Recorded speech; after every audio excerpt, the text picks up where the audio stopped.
Xoş gördük əziz dinləyicilər.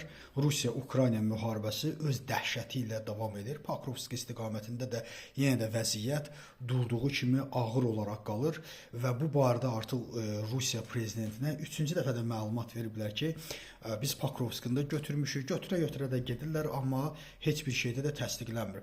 Bununla bərabər həm də bu günləri Amerikanın, Trump siyasətinin demək olar ki, biz sonuna çatmış oluruq düşündükcə.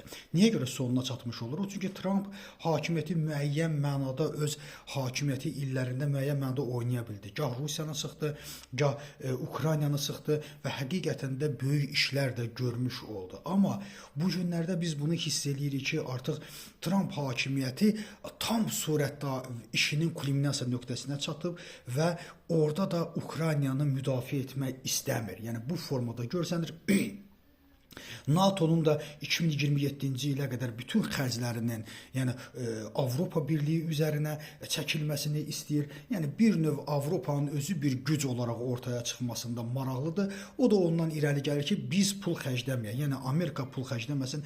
Yəni vəziyyət bu mənada bir gərgin olaraq qalır. Yəni Amerika tərəfdən də, Trump tərəfdən də bütün hadisələr, Ukraynaya qarşı münasibət tam artıq çılpaqlığı ilə yavaş-yavaş görsənməyə başlayır. Onu da deyim ki, bu Trump'a böyük bir itkilər verməyə səbəb olur. Bu günləri Trump'ın reytingi də kifayət qədər aşağı düşür. İkinci maraqlı bir məsələ ondan ibarətdir ki,